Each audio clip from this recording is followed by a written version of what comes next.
I love how they warp the song. More so than at any other point. You know, they've warped it a few times here and there for this and that, but this is the ultimate warping of that song.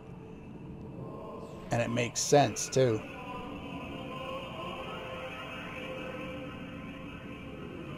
Yeah, we're on the sword. So I guess this is Xenoblade before Xenoblade. Alright. Now, this will be different depending on if you have all of the extra Aeons. You only have to have up to Bahamut here, but if you've recruited the extra ones, you'll have to fight the extra ones. So let's start with the easiest and work our way up.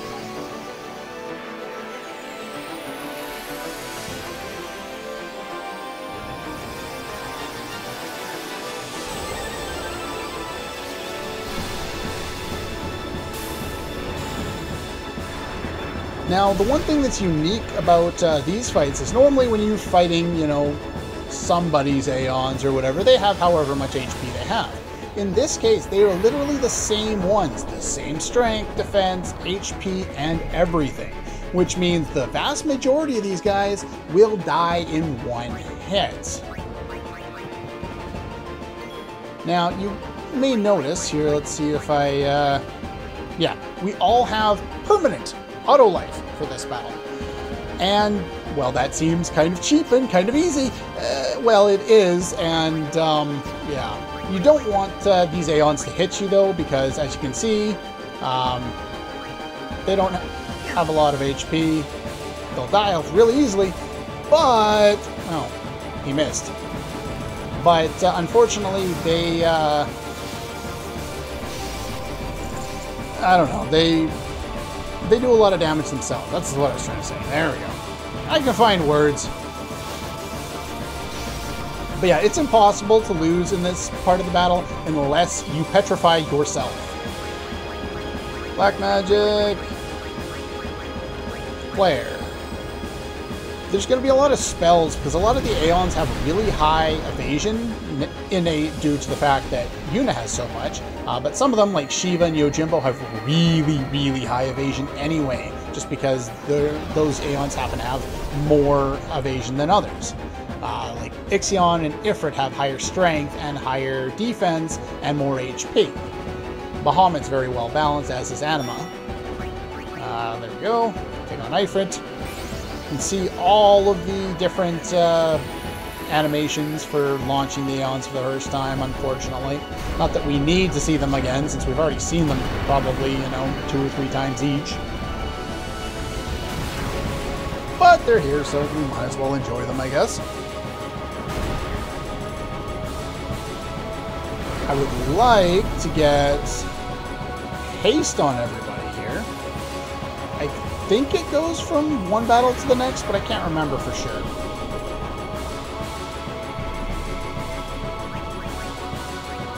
Let's find out. We'll throw Hastig up there on these 3. Bring in Riku. And she'll basically do nothing. Yeah, unfortunately, because of, yeah, he does lots of damage there. Let's see, we'll bring in Yuna. And Yuna can throw Blizzaga at him and end him. Actually, I don't think he was weak to it. Huh. Interesting. Oh, I learned an overdrive mode. Cool.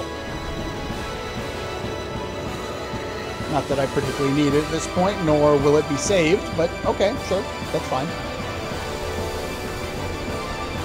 Yeah, all of our characters have auto life. That's, you can see it's supposed to be very painful for Yuna to have to battle the Aeons that helped her throughout her journey.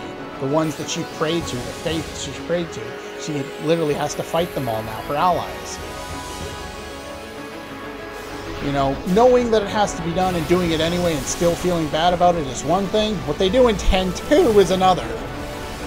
But, anyway, enough about 10-2.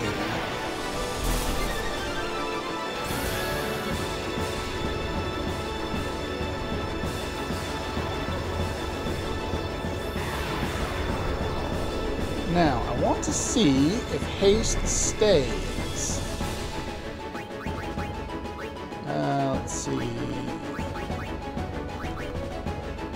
Haste does not stay. Okay. Well, we'll start just flaring all these guys to death since it's easier. It's not particularly exciting, it's just long animations and then one-shotting them because they don't have that much HP. Now, the more you play and the more you level up Yuna, the more HP, the more stats these guys will have.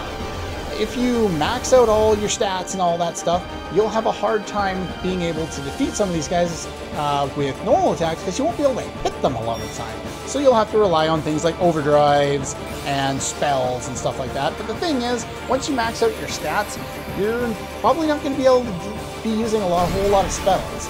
So your chances are you'll be relying on overdrives more than anything else.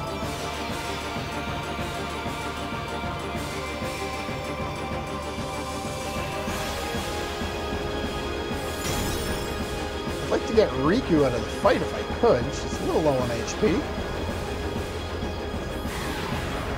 Bring in Titus or something.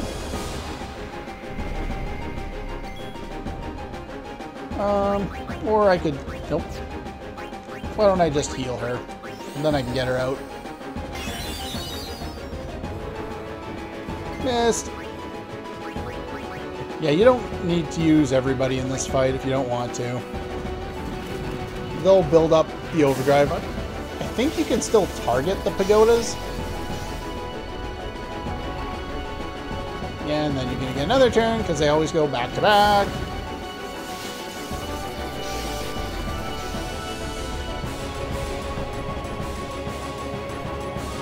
Missed. Oh, you can target them. Okay. Ultima it is. Get rid of those guys too. Though it doesn't really matter. I believe they'll start alive again as soon as the next part, you know, the next Aeon is summoned. I think. I don't know. I don't remember a lot about this point in the game because usually the second, like, I'll come through here a second time once I've powered everybody up just to refresh my memory on the end of the game since there's so many extra side quests and all this extra stuff to do at the end of the game. Just, you know, give myself a little bit of extra closure. And by that time, I'm just spamming my way through the battles as kind of quickly as I can with, you know, quick hit and overdrives and whatever else I need to hit these guys.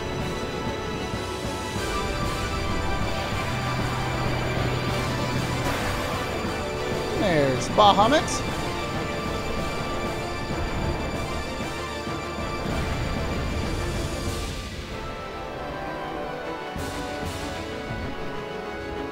Yeah, so I'm guessing they're still alive now. Those pagoda things are probably back. An evil Bahamut. That's never a good thing. Let's see. So yeah, they're back to 5,000 HP. Theirs won't go up each time like that. I can't capture a Bahamut. Damn!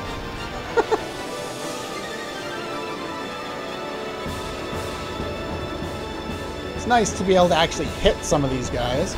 We won't be able to hit Yojimbo. I think even now, like, my Yojimbo has like over 100 evasion. He is ridiculously high evasion.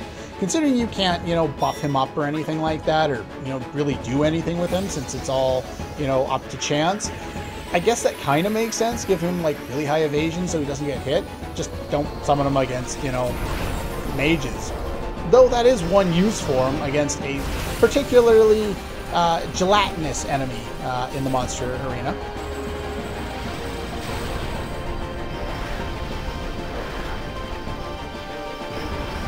Bring up Anima from the depths of hell.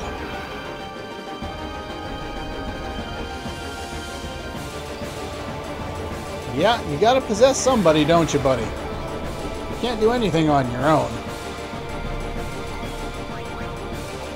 Miss! White magic! We'll change it up.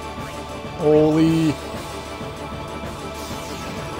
Since it came from hell, might as well cast Holy on it. Max damage!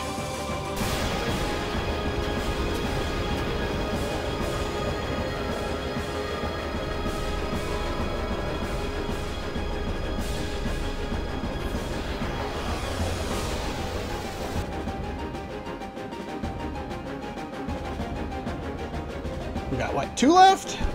Two more to go. Well, I guess technically 4 more to go. You include 3 for the Mega Sisters, and you do have to kill all 3 of them.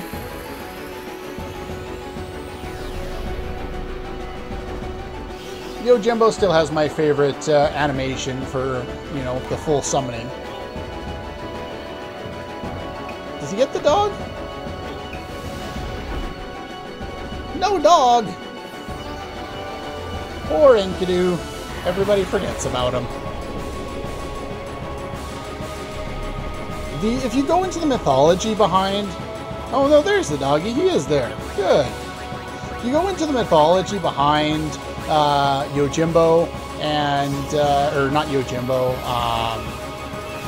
Oh, what is it? Gilgamesh and Enkidu. Actually, I don't think this one's called Enkidu the dog. I don't know. I can't remember.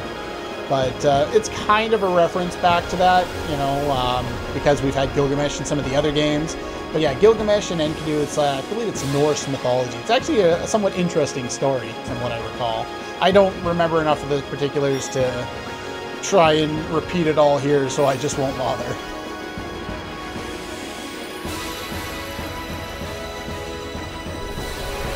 Down to 1. This one can take a little while longer, but because they just keep showing me, you know, whoever's got the highest, you know, whoever has the highest speed gets to go first, and I usually win as soon as I do that, they're all taking about the same amount of time. But this one, their HP actually breaks 10,000, so I won't be able to one-shot all of them. I'm going to use Tidus to actually use an overdrive so they don't get too many turns in on me. And he'll use Energy Rain to take down probably Mindy. I think she has below 10,000 HP. If not, after that, I should be able to take them all down with one, oh, what is it? One Ultima spell.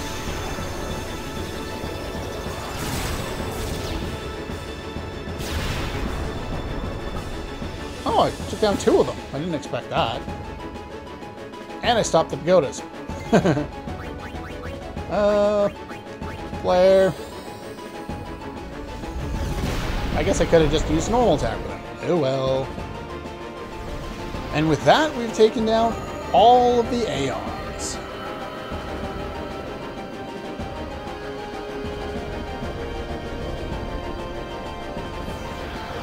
What do you have left?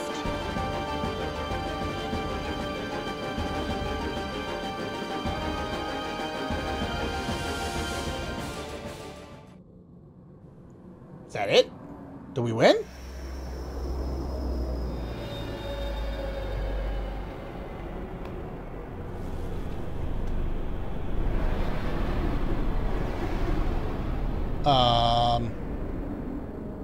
Okay.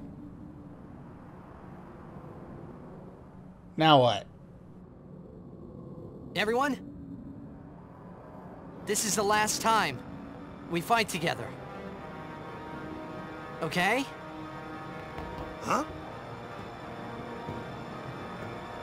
What I'm trying to say is... after we beat you, Yevon, I'll... disappear. What are you talking about?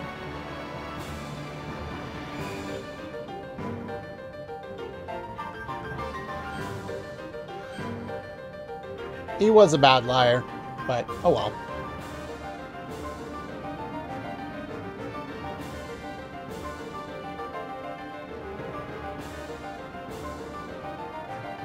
Let's do this. One more battle, one last time. I'm saying goodbye. Not now. Should he have said I know that it's selfish, at this point? but this is my story.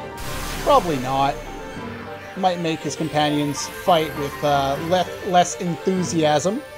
But anyway, this is our final boss. We still have auto life on. We can't lose, unless we petrify ourselves. Yeah, it's a little tick. That's our final boss, it's a tick. this fight does require some strategy. Every time you attack, let's take a look. We'll throw some full break on. Every time you hit, he counters with Kiraga himself. So if you don't break damage, it's limited what you can do. You can cast Reflect on him, he's susceptible to that, and then, you know, no problem.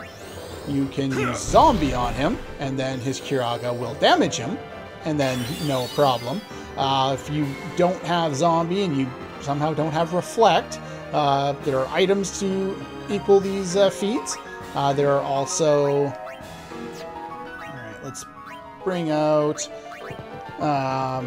there's some other things you can do too. So I'm not going to do that yet. Do I have something that can deal decent damage? I just wanted to be able... Let's bring in Lulu. And I'm going to cast Ultima. I want to stop the pagodas.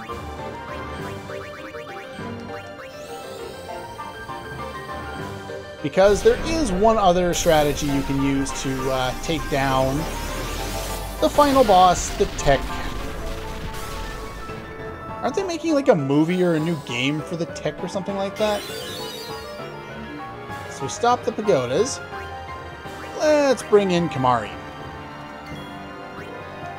He is susceptible to Doom. And he'll die in 3 turns.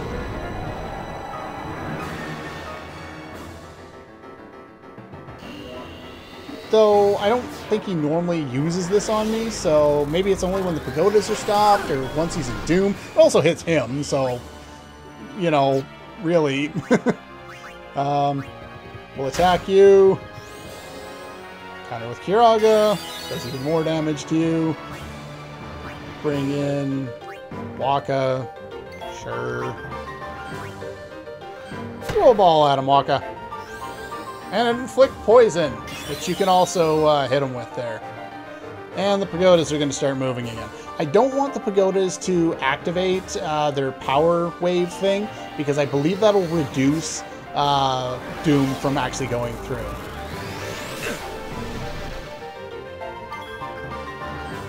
Yeah, and his poison does 10% of his maximum HP, so yeah, bring in Tidus.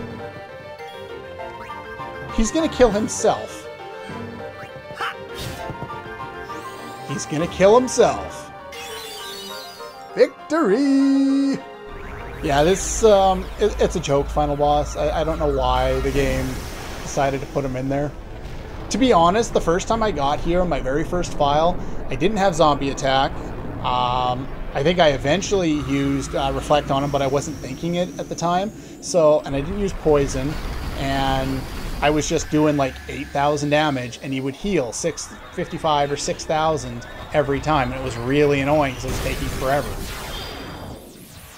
But after thinking about it, it shouldn't have been difficult, even on my first playthrough. But this game came out in, what, 2001?